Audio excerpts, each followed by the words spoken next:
Welcome back, children. Hope you all had wonderful holidays. In our previous classes, we started with tissues. Am I right? Yeah, we learned that in case of plants, there are two main types of, uh, tissues. One is meristematic tissue, another one is permanent tissue. Meristematic, we have seen the subdivisions of that, and that is based on the position. First one, it is called apical meristem, the one which is seen at the apex. The another one, it is it is a one which is seen at the lateral side of the plant, and we have to call it as the lateral meristem. And then at the base of the node, also you can see the meristem, which is to be called as the intercalary meristem. Am I right? And when we have discussed about the meristematic tissue of plants, I told you like meristematic tissues are meant for the purpose of growth, and they are continuously dividing cells. And once the meristematic tissue gets differentiated, it becomes permanent. And that's why in case of plants, two main categories, two main types of tissues: meristematic tissue and permanent tissues. Permanent tissues also we have seen there are two main subdivisions for that. One is simple permanent tissue, another one is complex permanent tissue. Simple permanent tissues we have seen already, and as the term indicates, it's made up of only one type of cells, and all the ones are alike. And examples we have seen in case of collenchyma, sclerenchyma, parenchyma, all these ones are simple permanent tissues. Am I right? Yeah. And complex permanent tissues, as the term indicates, it's not made up of one type of cells, but it has many types. And two are there in case of plants, or complex permanent tissues: xylem and phloem. And before going to the details of xylem and phloem, I just want you to, understand some of the internal details of plant. Now let us see the internal details of plant, and this is the branch of a plant. And while considering the anatomy, the study of the inner details of whether it is a plant or animal, we have to call that branch as anatomy. So in case of plant anatomy, and while we take the sections of the plant, if we take sections like this, and that is to be called as CS, cross section, or transverse section. And if we take sections like this is called longitudinal section. So, and now we are going to see, when we going to see the details of the stem, how it looks like while we take the CS of the plant. And I have shown here, and this is the whole representation, and this is a portion enlarged. And here, if a particular portion, if it is enlarged, it looks like this. And here none of the cells are represented, and because it's a general diagram, but you should know that this is a general diagram which represents the CS of the plant, and this is an enlarged view. And in case of plants, whether it is a the root or a stem or a leaf, and it is being protected by an outermost layer, and that is to be called as epidermis, and that does the same function what our skin will skin do. And now here in case of epidermis, and that is actually flattened cells, and which is a unilayered, and mostly it is one layer, single layered, and which you could see in case of a stem or a root or a leaf, wherever it is, all the internal details of the cell, of the plant, it is being protected by this outermost layer, epidermis. And I told you it is mostly one layer. And over to epidermis, you could see that one more layer, which is a protective layer, and which is to be called as cuticle, which is made up of cutin. And the outermost layer, I told it is epidermis, and over to epidermis, you have one more protective layer, and which is to be called as cuticle, and this is the one which protects the plant from all aberrations, infections, or whatever it might be. All the internal details of the plant, it is being protected by this, the outermost one layer of epidermis. Over to epidermis, you can see the cuticle. Then inner to epidermis, and this region we have to call it as cortex. The cortex of the plant tissue, it might be made up of collenchyma, sclerenchyma, parenchyma. That depends. That depends on which plant it might be. Okay, so it is what is it? Variously, different type of tissues you can see. But in some cases it might be only sclerenchymatous, some cases it is only parenchymatous, and that depends on the type of the plant. So this is called cortex, and then innermost one, just inner to the cortex, you can see the vascular bundle, and this is called vascular. This is called this bundle, and here I have represented here. You can see many bundles here, and what is that?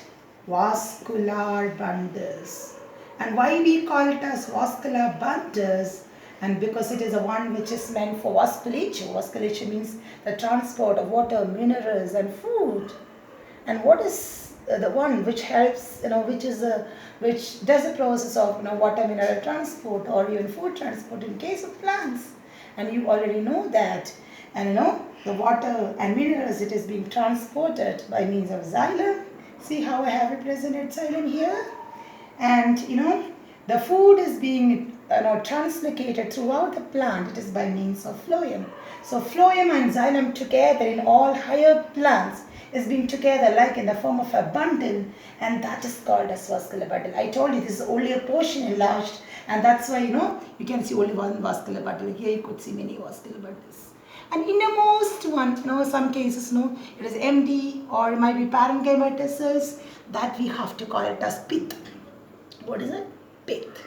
Okay. And then here coming back to epidermis, in case of stem or in case of leaf, that the exchange of gases or even the transpiration process, it occurs through small pores, and that is called stomata. This is the representation of the stomata.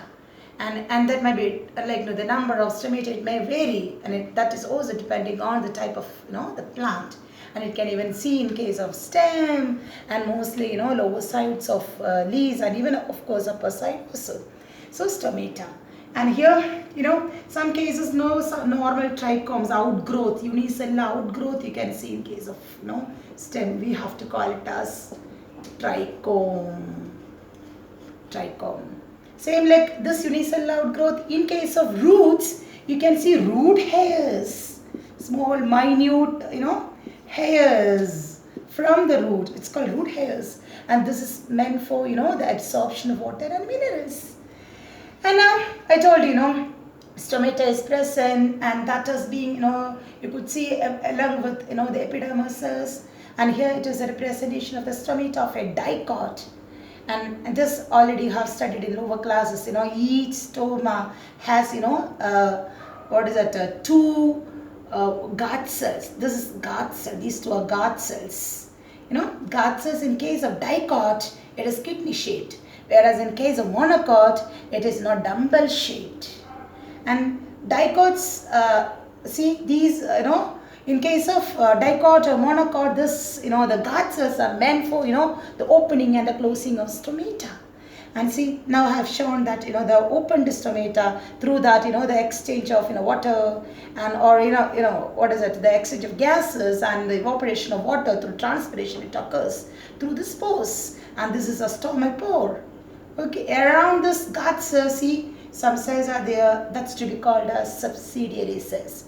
I will show you the structural details of all these ones. Now let us see that.